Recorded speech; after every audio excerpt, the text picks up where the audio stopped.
துணை முதல்வராக உதயநிதி ஸ்டாலின் அறிவிக்கப்பட்டதை அடுத்து நெல்லை சந்திப்பு பேருந்து நிலையம் அருகே மத்திய மாவட்ட திமுக பொறுப்பாளர் மைதீன் கான் தலைமையில் திமுகவினர் பட்டாசு வெடித்து இனிப்புகள் வழங்கி உற்சாகமாக கொண்டாடி வருகின்றனர். அந்த காட்சிகளை பார்க்கலாம். இந்த நாட்டிற்கு திராவிட மாடலை தந்த தீந்தமிழர் வாழ்விலே வளத்தை உருவாக்கியவர் தலைவர் கலைஞர். அவருடைய பேரனாக வீரப்பிள்ளையாக தமிழரின் வாழ்விலே வசந்தத்தை உருவாக்குவதற்கு 47வது வயதிலே துணை முதல்வராக இளைஞராக பதவியேற்கின்றார் எங்கள் சின்னவர். இந்த தமிழ்நாடு இந்தியாவிற்கு வழிகாட்டும்.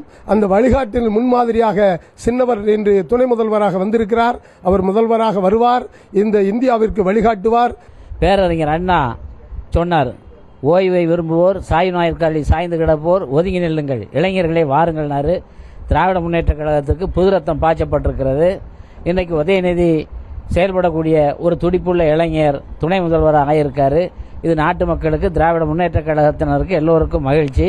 கார் உள்ளளவும் கடல் நீர் உள்ளளவும் திராவிட முன்னேற்ற கழகம் தொடர்ந்து ஆட்சியில் இருக்கும்.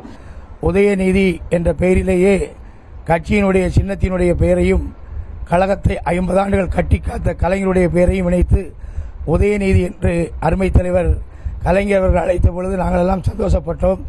அப்படிப்பட்ட அறிஞர் அண்ணா அவர்கள் சொன்னதை போல இப்படை தோற்கின் எப்படை வெல்லும் என்று சொன்ன அந்த கருத்திற்கேற்ப நம்முடைய துணை முதலமைச்சர் உதயநிதி ஸ்டாலின் அவர்கள் மிகப்பெரிய பொறுப்பை இன்றைக்கு ஏற்று தமிழ் மொழிக்கும் தமிழர்களுக்கும் தமிழ்நாட்டிற்கும் வழிகாட்டிட வேண்டும்.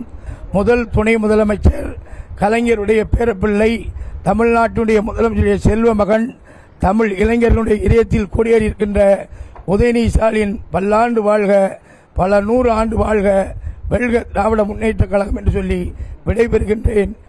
தலைவர் கலைஞரை மிஞ்சுகிற அளவிற்கு, அவருடைய புதல்வர் ஸ்டாலினை மிஞ்சுகிற அளவுக்கு இவர் செயல்படுவார் என்பது நம்பிக்கை இருக்கிறது. ஒட்டுமொத்த கட்சிக்காரருடைய திராவிட முன்னேற்ற கழகத்தினுடைய புகழ்விழா ஆண்டன் இந்த ஆண்டில் அவர் கொடுத்திருப்பது மிகவும் பொருத்தம். அதை வாழ்த்துகிறோம், பாராட்டுகிறோம். நன்றி, வணக்கம். செய்திகளை உடனுக்குடனும் துல்லியமாகவும் தெரிந்து கொள்ள சப்ஸ்கிரைப் பண்ணுங்க.